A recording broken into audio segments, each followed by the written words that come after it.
Do I have to do spiritual stuff to have a spiritual business?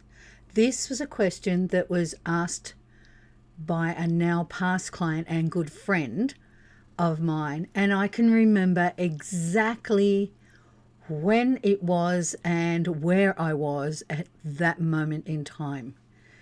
And the thing that actually got me thinking about it was yesterday I did a post on having been 20, starting my first business, and how that was my life. I basically had businesses for most of my life.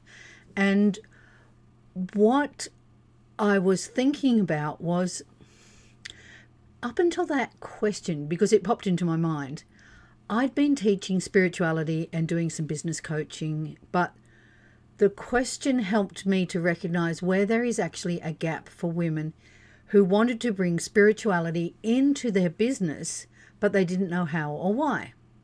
So the question back in 2020 was, do I have to do spiritual stuff to have a spiritual business? And my reply back to that was simply, after I got over the shock of like, wow, what a great question, was, what do you mean? And she said, do I have to do spiritual stuff like meditations and have crystals and all of that to have a spiritual business?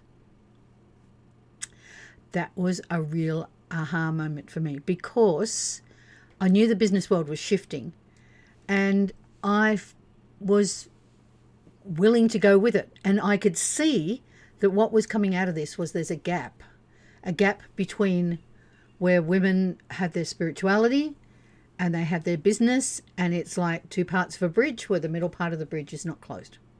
So I tried in different ways to help over the last 6 years by creating my first business, Powergenics, and that was my business coaching for spiritual women. And, that helped a lot. I still didn't feel like I'd nailed it. And then I did some one-to-one coaching. That helped. That helped a lot. It still felt like there was just more women out there who needed it. So what I did was I realized there was something missing, and earlier this year I created my Living in Alignment, and that is what I do now.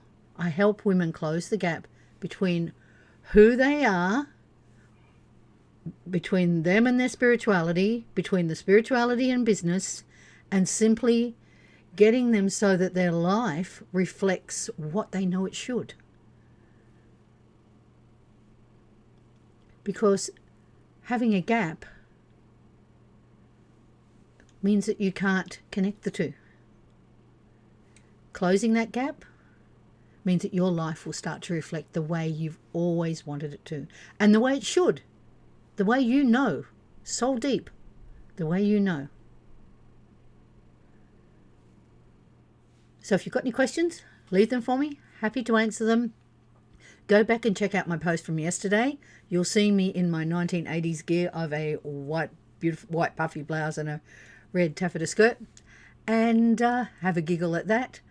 And let me know if you've got any questions, because I'd love to help you close the gap. And if this is something that you are feeling as well, leave me a message. That'd be great. Otherwise, I hope you're enjoying the day. And I just wanted to share this with you, this little insight that actually came through for me today, remembering that question and where things really started to rock and roll in the business for me. Thanks for watching. Enjoy your day.